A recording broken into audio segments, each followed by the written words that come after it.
My fiancé and fake sister were having a long-term affair. They didn't just kick my knee and hold me down while my parents beat me, forcing me to give blood to the fake sister's illegitimate child. I faked my death to get away from my family, and during that time I exposed their dirty secrets, including the fact that the fake sister's illegitimate child was born from an affair, and that she contracted an STD and passed it to the fiancé. They both died. Changing into my clothes, as I passed the wedding reception hall, I saw David Miller gently kissing Jessica Reed. They were a match made in heaven, with Robert and Eleanor Reed standing happily by, clapping for them. Now they were finally a family of 4.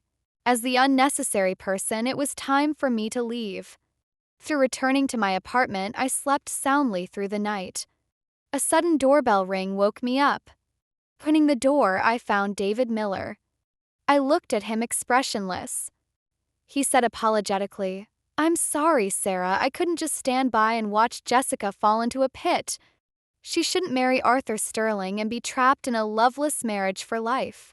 I stared at the hickey on his neck. "You're not just protecting her happiness, but her sexual satisfaction too, aren't you?" David Miller suddenly covered his neck. The next second, he realized something was wrong. He said persuasively, "Even though Jessica and I had a wedding, it doesn't affect my feelings for you. Jessica said she's willing to be my wife in name only. My actual wife is still you." I looked at his familiar face. Suddenly, I remembered a time, on Jessica Reed's and my birthday. Jessica Reed smashed a glass on the floor, cutting her arm. My parents rushed her to the hospital, not forgetting to lock me in the dark storage room as punishment. I was so scared I trembled, biting my hand, huddled in a corner, unable to move. I wished someone would rescue me from the storage room. The door suddenly opened. David Miller appeared, backlit, holding a cake in his hands. He said to me, "Sarah, happy birthday." Thinking of this, bitterness welled up in my heart. David likes having a woman on each arm, but I hate sharing a man. David Miller paused, his expression dimming. "Sarah, you don't want to be with me?" I managed a slight smile. "There's no point talking when we don't see eye to eye." David Miller pursed his lips, slightly annoyed. "Sarah, you're really hard to talk to. No one but me could put up with your temper. Are you still dreaming of marrying into the Sterling family? The Sterlings and Reeds had an engagement agreement, but you have a bad reputation. Your parents tell everyone how worthless you are. Even Arthur Sterling might not want you." My fingernails dug into my palms, stinging. I hadn't done anything wrong, so why was it always my fault? Seeing me frozen in place, David Miller tossed out, "Fend for yourself," and turned to leave. I watched his retreating back and slowly relaxed my grip. That evening, I received a text from my parents asking me to come home. I left my phone face down on the table for a long time before finally replying, "Okay." When I arrived at the front door of the house, I looked at the bougainvillea that had been cleared away from the door. I knelt down and picked up a leftover petal, burying it in the soil. "You're free too," I said, feeling a sense of sadness. I had planted this bougainvillea before I left home. It had been blooming profusely, but sadly, it hadn't survived this late spring, early summer. I slowly walked through the house door. Eleanor Reed came over expressionless, tossed me a pair of slippers, and left. As soon as I put them on, I knew something was wrong. I was size 6.5, these were only size 5. They were Jessica Reed's size. I forced my feet into them and walked to the living room, only to find everyone was there. The 3 of them sat neatly in a row. I sat across from them like a criminal. The Sterling family hasn't come asking for accountability yet, and my company's projects are still proceeding normally, Robert Reed said coldly. "But if they insist we fulfill the agreement to marry off a daughter, you'll marry Arthur Sterling in Jessica's place." Eleanor Reed nodded and sneered. "But Jessica is already married. The Sterlings might not want you even if they saw you." Jessica Reed said sarcastically, "It's okay, Mom and Dad will find Sarah a good match." If no one wants Sarah, then I'll just make a sacrifice and share David with Sarah. Robert Reed exploded. What nonsense, Jessica! You don't have to make sacrifices and cater to her every whim. I found it laughable. Am I even your biological child? Why do you treat me like an enemy? And Jessica Reed, do you think everyone is as shameless as you? Do you really expect two women to share a husband in modern society? Smack. Robert Reed slapped me hard, saying angrily, "What does being biological matter? The biological one just ran away when I accidentally fell into the water, but Jessica rescued me despite the danger." I shook my head. You still don't believe me. I was the one who saved you from the water. I remembered that time Robert Reed took us fishing in the wild. He accidentally fell into the water. Current was swift, and I jumped in despite the danger, rescuing my dad. But when I was barely alive, I watched Jessica Reed call someone to take my dad to the hospital. If a passerby hadn't rescued me, I might have died that year.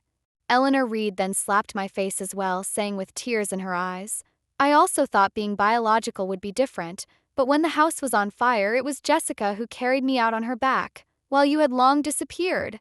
My nose suddenly started bleeding. I remembered that was the first birthday party held for me after I was picked up from foster care. Eleanor Reed specifically held a big party for me. That time I felt like the happiest child in the world. But that day I drank a glass of lemonade and fell into a deep sleep. When I woke up again, the house was already on fire. I pulled my mom out and left her by the roadside. But I passed out from inhaling too much smoke. When I woke up again, I was taken to the hospital by a passerby. I had been explaining these things for years. No one ever believed me. Was it really that they were unwilling to believe me? Or were they unwilling to believe the truth? To believe that the child they raised and taught had issues? I took tissues from the table and heavily wiped my nosebleed. I closed my eyes and said, "These two slaps have severed our father-daughter and mother-daughter ties." I stood up, ready to leave. Jessica Reed, however, screamed and fainted. Eleanor Reed grabbed me. "You're not allowed to leave. You need to give Jessica a blood transfusion." I said in shock. The last time I gave her blood, the doctor already said I have severe anemia. I can't be her blood source anymore. Her fingernails dug into my arm, making it bleed slightly. She said with red eyes, "Nothing must happen to Jessica." I was shocked by her fierce protectiveness of her daughter. What strong motherly love, what deep mother-daughter affection. I had intended to hold back, but tears still fell against my will. "Okay," I agreed. Robert Reed drove us to Sterling Medical Center. Jessica Reed always had her records here, so they couldn't care about their past grievances. He was carrying Jessica Reed, and Eleanor Reed dragged me the entire way, running towards the emergency room. My arm already had many scratches from my mom pinching me. After the doctor took Jessica Reed into the emergency room, Eleanor Reed stayed by my side every step of the way. I said helplessly, "You don't need to do this.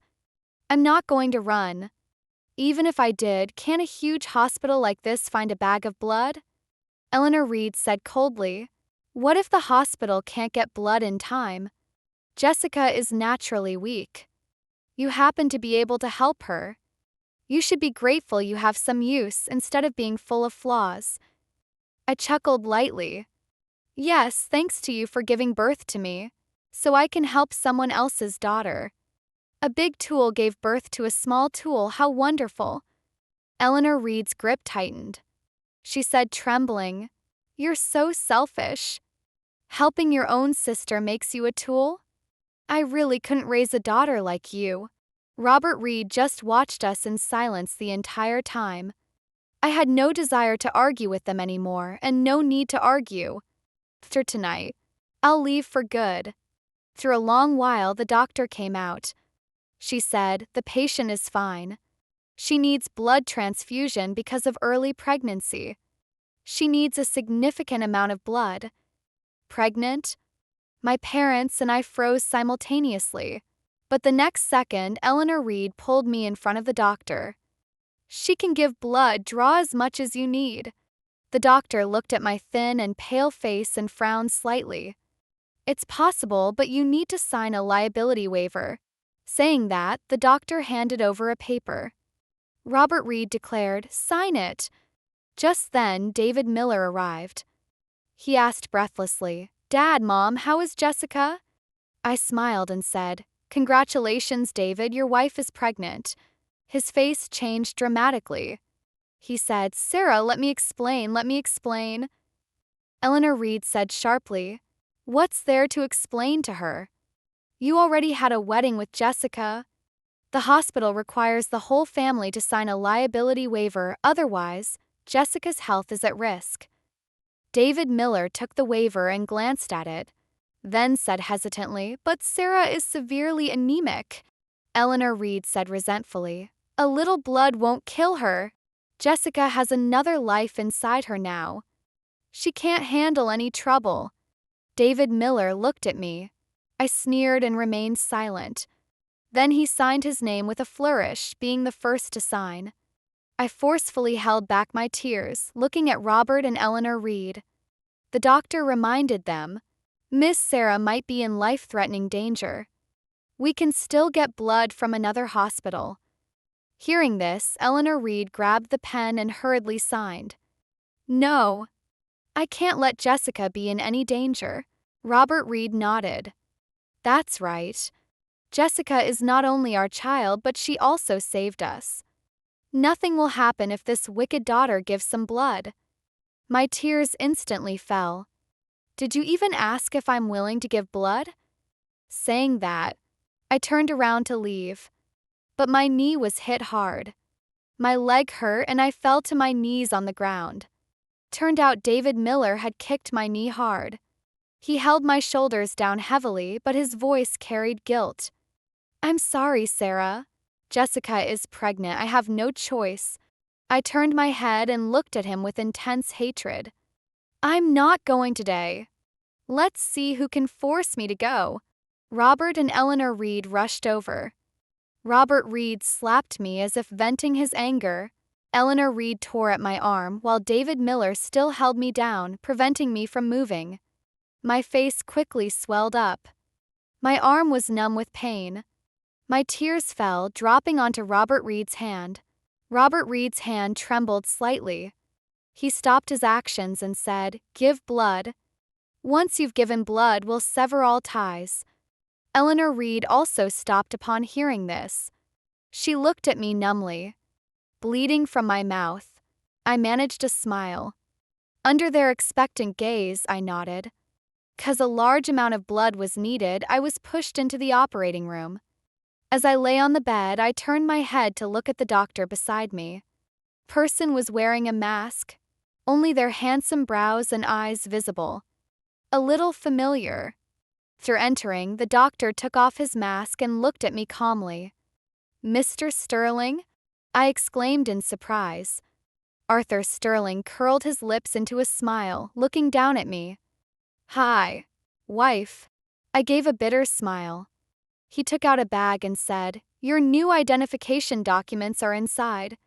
After tonight, you'll be my legal wife on the Isle of Avalon." Arthur Sterling's handsome face made my eyes flutter. But I said calmly on the surface, "I'll do whatever Mr. Sterling instructs." Arthur Sterling smiled. "Don't be a stranger, wife. My subordinates could have handled these matters, but I just wanted to see you." I nodded. "Okay, Art." Arthur Sterling. Teasing failed again. The doctor walked out of the operating room anxiously and said to Robert Reed, Eleanor Reed, and David Miller, "Something's wrong." The three of them said in unison, "What happened to Jessica?" The doctor shook his head. "It's Miss Sarah." The three calmed down. David Miller was the first to ask, "How is Sarah?" The doctor said, "Miss Sarah has passed away." The words struck the three like a bolt from the blue. The doctor added, "The family has already signed the waiver, so everything is unrelated to our hospital. You may say goodbye to Miss Sarah's body." Sarah was pushed out by the nurse. Robert and Eleanor Reed looked towards Sarah. Two initially froze in place, but the next second both their legs gave way and they rushed towards Sarah. Eleanor Reed cried and said, "Such a resilient child, how could she suddenly be gone? How did I only just realize she was so thin?" Robert Reed said in a mournful tone, "Yes, I hated how selfish she was, always wanted to teach her to contribute something, but why?" David Miller stared blankly at the pale-faced Sarah, unable to say a single word. He just stood behind Robert and Eleanor Reed, looking at the person he had loved since he was young until now. But what had he done now? The body was pushed towards the morgue. Robert Reed, Eleanor Reed, and David Miller were asked to leave by the doctor, who said the body would be stored here for the night first. Robert and Eleanor Reed wiped their tears and went to see Jessica Reed. David Miller still remained silent. Jessica Reed was half sitting on the hospital bed. Seeing the three had arrived, she said tearfully, "Was Sarah bothering you, not letting you come?" "I knew it," Eleanor Reed said in surprise. "No." She suddenly realized that other than talking about Jessica Reed objectively, Sarah had never spoken ill of Jessica Reed behind her back. Jessica Reed was startled. She felt that Eleanor Reed's attitude was wrong, and the atmosphere among the three was strange. So Jessica Reed pretended to be pitiful and said, "Did Sarah say something about me behind my back?" Robert Reed interrupted, "Why do you keep bringing up Sarah?" David Miller suddenly spoke up. "Jessica, Sarah has passed away." A flicker of joy flashed across Jessica Reed's face. Although fleeting, it was still caught by the now sensitive three. "I'll go see Sarah." Jessica Reed hid her emotions and started acting. She went towards the morgue, crying and shouting, "Something's wrong. Miss Sarah's body was accidentally cremated." A nurse burst in, interrupting Jessica Reed's dramatic performance. "She still has some personal effects that need family confirmation. I took Arthur Sterling's private jet and arrived on the Isle of Avalon overnight. As soon as I got off the plane, the humid temperature swept over me. Standing on this land, I was no longer Sarah Reed but Qin Zhaoyang." Arthur Sterling was wearing a shirt and flip-flops, standing a short distance away, smiling at me. He opened his arms wide, seemingly waiting for me to embrace him. I glanced at him. "We haven't had the wedding yet." Arthur Sterling lowered his arms. He looked at me and said seriously, "Okay, I'll give you a grand wedding." His gaze was burning, which made me a little shy. I turned my head away, no longer looking at him, and made another request. "If I marry you, I won't just be a housewife. I want to first apply for a graduate program at Avalon University and pursue the career I want after graduating." Arthur Sterling said with a smile, "Of course you can. You are the bride I chose. I naturally support you in doing what you want." I was startled. Chosen? Wasn't it Jessica Reed? Arthur Sterling's lips held a mysterious smile. He raised his chin and pointed at a Maybach. We got in the car. As we sat side by side, Arthur Sterling suddenly said disdainfully, "That ex-boyfriend of yours has no integrity at all." I nodded. He suddenly turned his head to look at me, his eyes showing passionate charm. I turned my head away again. Arthur Sterling suddenly smiled. "When you were on the phone, you were a sharp-tongued girl. Why are you so shy now?" Hearing his voice, I suddenly turned my head. We were face to face, very close, so close I could see his eyelashes fluttering.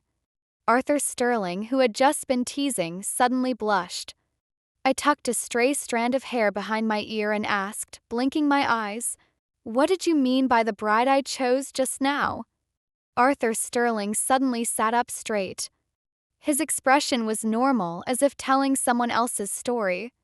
The Reed grandfather and the Sterling grandfather once made an engagement agreement, but as the Sterling family became wealthy, this agreement was voided. "Do you remember you once said you saw me on a ship? That was me deliberately arranging for you to see me. I didn't expect I'd really attract you." Arthur Sterling smiled proudly, then continued, I've been in Southeast Asia for years.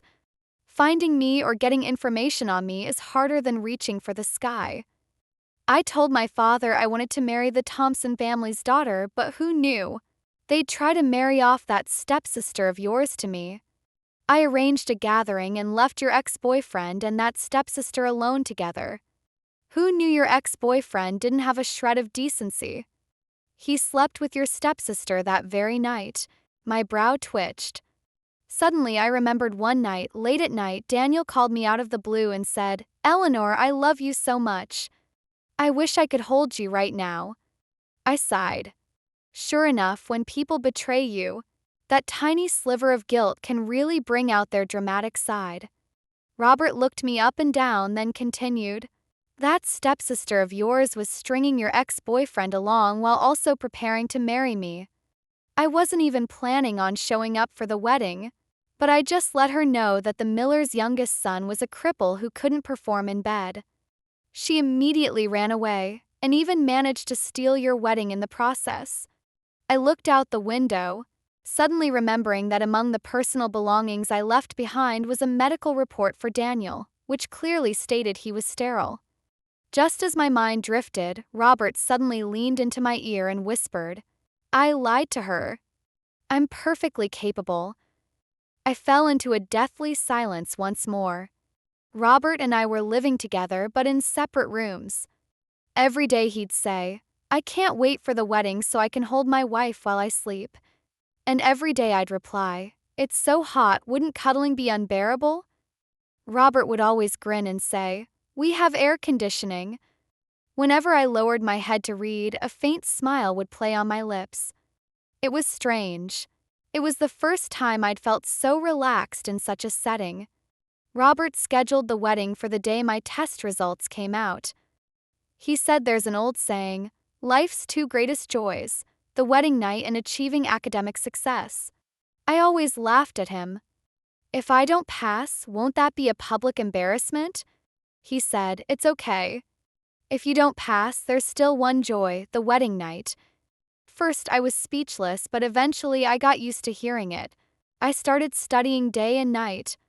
Robert always instructed the staff to prepare nourishing soup for me and have it sent over when I was tired late at night.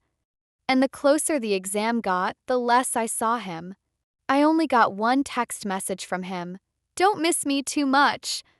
I'm staying away because I'm afraid I'm too handsome and would distract you." I still replied with a series of ellipses. On the wedding day, I was anxiously waiting for the results. I checked my phone again and again, refreshing my email. Finally, I saw an electronic acceptance letter sitting in my inbox. Tears welled up, but I forced them back, not wanting to ruin the makeup artist had spent so long applying. I couldn't wait to tell Robert the good news. Suddenly, the door opened. I looked up expectantly, but I saw Daniel, who had lost weight. There was no one else around, just like when I was preparing to marry Daniel before. He was wearing a suit, walking slowly towards me. I stood up and took a step back. Seeing me recoil, Daniel's eyes flashed with sadness. He suddenly half knelt on the floor, holding up a diamond, and said, "Eleanor, I'm sorry. Everything that happened was my fault.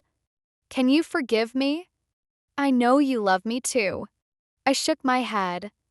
"Daniel, my name isn't Eleanor anymore. I have a new name now, a new life, a new future. And no, I don't love you anymore." Daniel's eyes were bloodshot and his voice was hoarse. "Impossible. We've known each other for over a decade. You couldn't possibly have moved on." I smiled and pointed out, "I wasn't the only one you knew for over a decade. There was also Brittany, who was pregnant with your child." Daniel's hand, which had been hanging loosely, suddenly clenched. He looked at me, hurt. "Eleanor, you're mocking me. You know I'm sterile. I've been tested over and over. I truly have no ability to father a child. The baby she was carrying wasn't mine at all." I sighed. "Daniel, Brittany cheated on you. And that's why you left in such a rage and came back to me hoping for a reconciliation. If she had been legitimately pregnant with your child, and you had to choose between us, you never would have chosen me. So stop fooling yourself. Daniel became agitated. Eleanor, listen to me. First, I just wanted to take responsibility for the child. But the moment I heard about your death, I completely broke down. That's when I knew the only person I truly loved was you. I looked at him defiantly, scoffing, Daniel! You claimed to love me, yet when we were together, you were spending nights with Brittany. While you were happily sneaking around, did you ever stop to think about loving me? Daniel said sadly, It was her. She kept telling me you were bullying her. I was blinded by her lies back then, which is why I instinctively felt pity for her. But that really wasn't love. My lips still held a mocking smile. Daniel gradually trailed off, only repeating one sentence. By the time I realized what love was, it was already too late. I pointed at the door and said loudly, Daniel, get out! Today is my big day, and I don't want to argue with you here. Wrecking one wedding wasn't enough for you. Did you want to ruin a second one? I won't let him ruin our wedding. Robert's voice came from the entrance. It was the first time I'd ever heard him sound so commanding. He had a group of bodyguards behind him. The moment Daniel saw Robert, his whole body trembled slightly.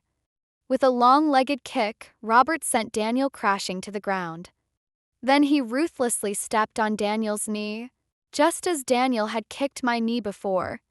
After Robert was done, he simply flicked a glance at Daniel, and the bodyguards swarmed forward, lifting Daniel and carrying him out. Darling Xiaoyang, you handled that well. After everyone was gone, Robert said approvingly. I looked steadily at Robert and asked, Did you let Daniel in? Robert's eyes showed a hint of guilt. He was silent for a moment, then seeing me staring persistently at him, he sighed and said slowly, Yes, I let him in. I desperately wanted to confirm your feelings, to know if you had truly moved on from him and wanted to marry me. I sighed. Robert, I don't like that you don't trust me. Since I decided to be with you, I won't be half-hearted. As for Daniel, after everything he did to hurt me, if I still loved him, I'd be pathetic. Before I could finish, Robert pulled me into his arms. He said happily, I know. You're not allowed to say things like that about yourself. I'm just so happy I get to marry you. After he let me go, I looked at him and asked a question that had been on my mind for a long time. Robert, when did you first see me? Robert lowered his head and said in a low voice, The first time I saw you, you were 6 and I was 8. You gave me a piece of candy. It was the first time I met someone who wasn't afraid of me. I've kept track of you every year since then, right up until now. His words made me remember being at the orphanage.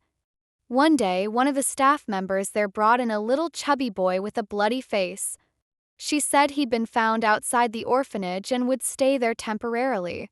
The little chubby boy was fierce. All the kids at the orphanage were scared of him, but only I knew he was just putting on a tough act because he was scared.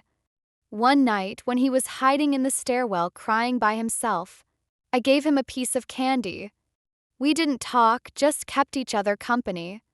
About a month later, the little chubby boy's family came to pick him up. Turned out the little chubby boy had just been lost. I blurted out, the little chubby boy. Robert's face turned red. I went on a diet when I got back. Didn't stunt my growth or anything. I shook my head. Can you be serious for a minute? Robert chuckled, then said in a low voice, Actually, I was kidnapped that time. Kidnappers were going to kill me, but I stabbed them severely and left them there to fend for themselves. I never dared to tell you this before. I was afraid you'd be scared of me. I touched Robert's face. None of that was your fault, it was theirs. You don't have to be afraid of me being scared of you. You're not a monster, you were just protecting yourself. Robert suddenly pulled me into a tight hug again. The wedding was just an hour away. I had thought only Daniel had shown up, but unexpectedly, my parents were standing at the entrance too. Robert said to me carefully, I think your parents' issues are something you need to handle yourself. I smiled, reassuring him, Robert, give me half an hour. I'll explain everything to them." My parents walked in, their faces full of guilt. I looked at them calmly, my heart utterly still. Turned out not expecting non-existent parental love was so freeing. After Robert left, George Thompson spoke first. "Eleanor, it turns out we wronged you." Martha Thompson was also crying, trying to approach me. "Eleanor, George Thompson and I have wronged you all these years. We believed Brittany's lies too easily." I smiled and said, "Seems like our little family reunion is missing someone to apologize to me, Brittany." My words. Martha Thompson's face showed a flicker of displeasure. "Brittany had a miscarriage and Daniel abandoned her. She's gotten her comeuppance." I sighed. "Mrs. Thompson certainly dotes on her daughter." Martha Thompson smiled bitterly at my words. Her face, once meticulously cared for, now showed crow's feet. "Eleanor, I'm sorry. You and Brittany are both my daughters, you're both my flesh and blood. Even if she did wrong, I couldn't possibly kill her to atone to you." George Thompson added, "Eleanor, you don't know. Your mother and I thought you were dead. We almost went crazy. Your mother hasn't slept properly in a long time. Brittany has also been kept under house arrest by your mother." I shook my head, my smile like shards of ice. No. You're both my flesh and blood, but you only ever pricked the back of your hand. When she did something wrong and when I did something wrong, the outcomes were drastically different."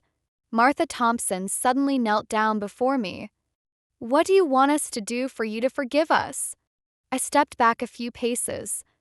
"Mrs. Thompson, please don't push me. I've already said I'll just pretend I never met you." George Thompson's hand trembled as he pointed at me. "You." I raised my head and looked at him, sneering. "Are you going to call me unfilial again? I've already died once, and you still won't leave me alone. Do you regret not killing me 20-odd years ago?" George Thompson flinched. Martha Thompson looked at me in disbelief.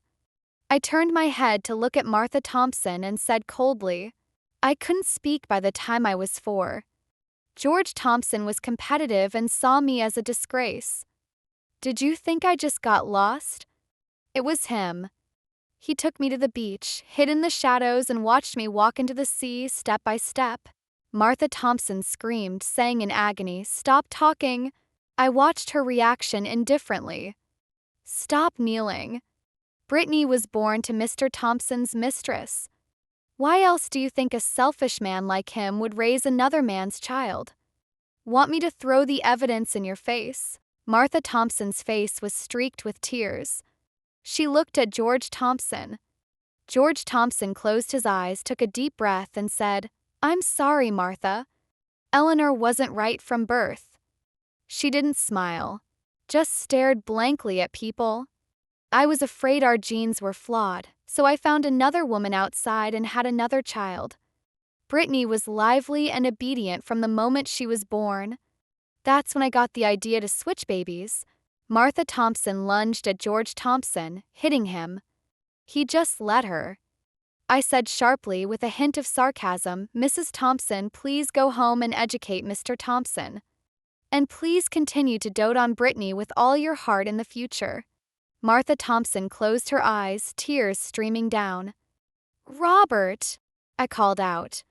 Bodyguards rushed in and escorted my parents out, one after the other. Robert appeared slowly. He held out his hand and I took it. "Joyoung, no matter what happens from now on, I will protect you and never let you go through what you did before." I smiled. "Robert, I will too. I will protect you and protect our life together." Robert went ahead to the reception hall.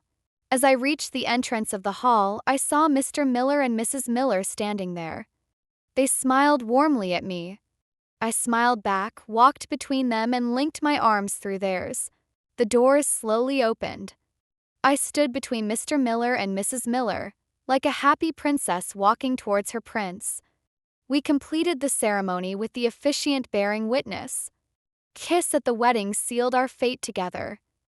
Achieving academic success, wedding night. Tonight, I'm going to prove to you that the rumor about me not being able to perform was just that, a rumor. Robert looked at me resolutely. I lowered my head and smiled faintly. I was used to his way of talking by now, but my face still flushed. Robert looked at me and slowly leaned closer. In love, we completed a ritual. After the wedding, Robert chose to let me finish my studies first and continue pursuing my career.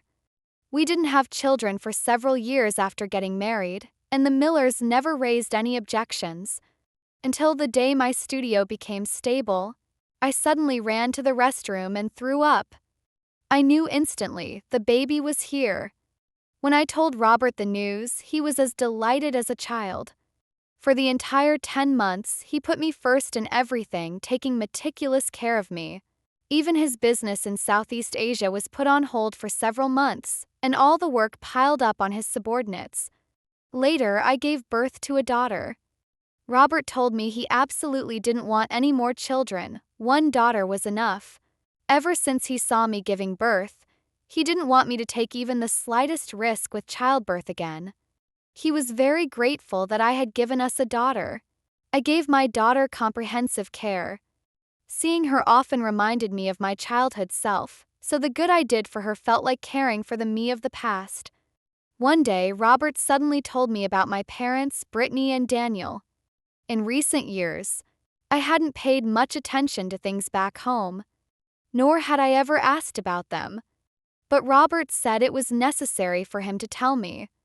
I nodded, handed my daughter to the nanny, and then listened quietly as Robert spoke. Robert said slowly, "Brittany is dead. Daniel is dead. They've been dead for a few years." I froze. Robert continued, "Brittany's baby was from her sleeping around. She was still sleeping around even while pregnant and contracted AIDS from somewhere. Daniel couldn't resist the temptation. After Brittany got an abortion and he left our wedding, they slept together again. That's how Daniel got the disease. He went crazy, wanting to get revenge on Brittany. Unfortunately, George Thompson had hidden Brittany very well. It wasn't until Martha Thompson found Brittany and brought Daniel to her that Daniel hacked her to death. After killing her, Daniel committed suicide." I sighed. Life is unpredictable. It all felt like a dream. Robert also sighed. After Martha Thompson was admitted to a psychiatric hospital, George Thompson went bankrupt. The debt collectors hounded him until he jumped off a building and killed himself. Before he died, he said he regretted everything in this life and hoped in the next he could reunite with Martha Thompson and still have you as a daughter. I shot to my feet. Without explaining anything to Robert, I rushed out. Robert followed close behind me, looking anxious. I went and took my daughter from the nanny's arms, held her close, and kissed her fiercely. Robert wrapped his arms tightly around me and our daughter. I looked at Robert, tears streaming down my face. I don't have feelings for them anymore, but I'm still so sad. Robert stroked my head soothingly and said softly, "Darling, cry if you need to. You don't have to explain anything. Just be happy." My daughter suddenly reached out, touched my tears, and babbled. I looked at her. She grinned at me. My heart instantly warmed and my inner strength surged.